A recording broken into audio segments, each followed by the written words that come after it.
morning, everybody. This is Channel 1 News reporting live from May 5th, 1789. We are bringing you headline news about the French Revolution. Here to provide some up-to-date information from the front lines about what is happening out there. We start our report today with Callie outside Versailles with some details about the situation. This is Callie reporting live from Versailles. After years of built-up grievances against the nobility and the state of French governance, with the current state of the economy, the French Revolution has finally exploded.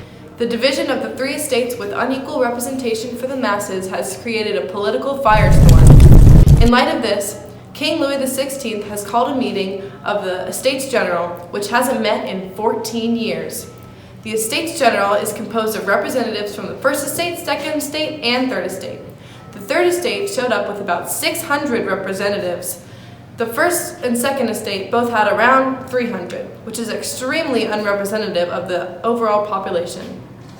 Hold on, I'm getting some breaking news from our inside source. The Third Estate has just decided to leave to form their own National Assembly. Third Estate's representatives are headed to an indoor tennis court. Check back later in the broadcast when hopefully I will have some more news on this front. Back to you in the studio. While we are waiting to hear back from Callie on what's going on in Versailles, Jenna is on scene to tell us about the influences of the Enlightenment ideals on the current revolution and to speak with some citizens of the Third Estate. Inspired by people like Locke, Rousseau, and Montesquieu, the people out here are completely fed up with a non-representative form of government. The French Revolution is being seen as a bloody, anarchic mess, and like a lot of revolutions, many do not think it will make things better. We seem to just be exchanging one authoritarian regime for another authoritarian regime. However, even if this revolution is a mess, one can hope that at least its ideas will change human history. We are here now with a couple of Third Estate French citizens. Hello, sir. Can you explain how you feel about the French Revolution? Hi. Well, I really support this revolution. I mean, the Third Estate, have been pretty upset with the bankruptcy and the taxes. The fact that the First and Second Estate don't have to pay these taxes makes me feel like we have a reason to revolt. We're just trying to make a better tomorrow for France. You know what I mean? Well, that's the word on the street. Thanks for telling how you feel. Now back to the studio. Jenna, I wish we could get back to the time when France was a rich and populous country. But with all the debt from funding the American Revolution and the systematic problems with collecting taxes because of the three estate system, I don't see it getting back to what it was.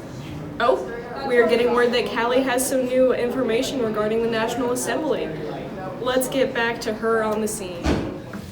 The National Assembly has just sworn the tennis court oath, in which they have agreed not to break up until a French constitution is established. Their ideas for the constitution include abolishing most of the ancient regime, feudal rights, tithes, privileges for nobles, and unequal taxation. They plan to lay out a new system of rights that will apply to every person. Now back to the studio. Thanks, Callie, for enlightening us about the ongoing situation. In summary, our beloved France is deeply in debt from funding the American Revolution and unsuccessful economic reform under various finance ministers over the years. We are now at a point of widespread famine and France's declaration of bankruptcy. Where do we go from here as a country? Tune in next time to find out more about the ongoing situation. This is Channel 1 News signing off. Have an enlightened day.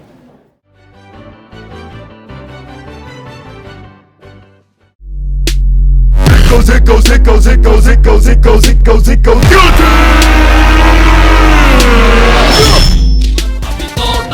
Yo, Skip Dog back at it again. Today we're going to be showing you the invention of the guillotine. First step, find your citizen in opposition of the revolution. Okay, step 2, find your sturdy guillotine with a pretty sharp blade.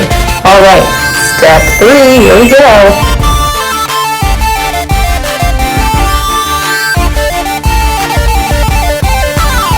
Guillotine, the fastest way to die.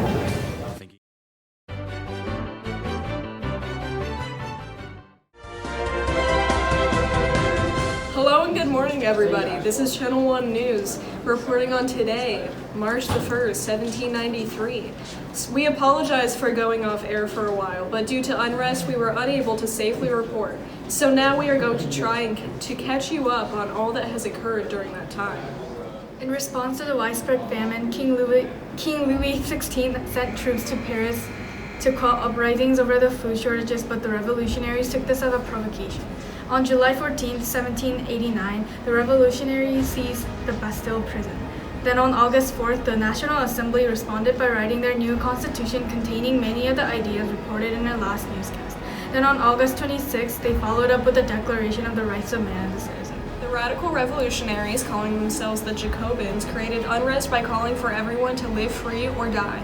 They had a huge petition drive that got a bit unruly, leading to the troops of the National Assembly to fire on the crowd, killing 50 people.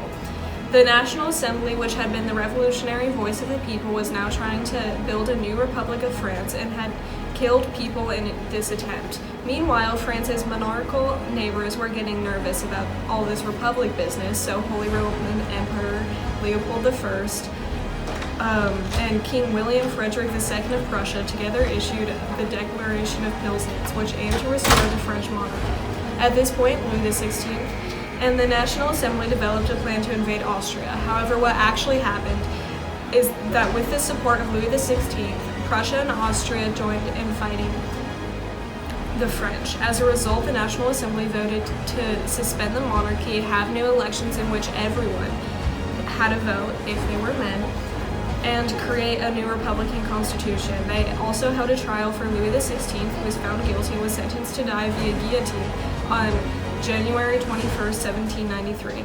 The guillotine is a new invention of Dr. Joseph Guillotine that is considered to be an egalitarian, humane form of execution. With the death of Louis, the terror began. Under Maximilien Robespierre, the Committee of Public Safety was founded. Callie is on site with him today to get his take on the revolution. Good morning, everyone. Today we are here in Arras, France with Maximilien Robespierre. Hello, Mr. Robespierre. Will you explain your viewpoint on this revolution? Well, as we all know, I am an official leading member of the Committee of Public Safety, so I strongly support the execution of citizens who oppose this revolution. The guillotine is an essential asset to our mission. There is word that you might get overthrown by the Third Estate. Thoughts on this topic? Honestly, the Third Estate has always disagreed with me. I stand for civil morality, and some people just don't understand that I'm doing what I need to do for the betterment of France. Sometimes even my own committee questions me. Like, let me live, guys. Well, there you have it, from the man himself. Back to you in the studio. Thanks, Callie. We are all hoping for a speedy end to this revolution without too much more bloodshed. This is Channel 1 News signing off. Have an enlightened day. Hello and good morning, everybody. This is Channel 1 News special report today, November 9th, 1799. The French Revolution has officially ended.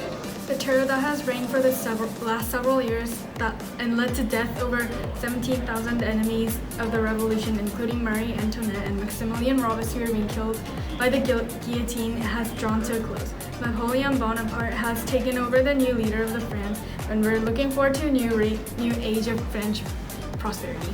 This revolution has been extremely controversial. Some argue that the revolution has succeeded in spreading Enlightenment ideals, even if it didn't bring democracy to France. Others argue that the real legacy of the French Revolution is that it has led to new questions about the nature of people's rights and the derivation of those rights.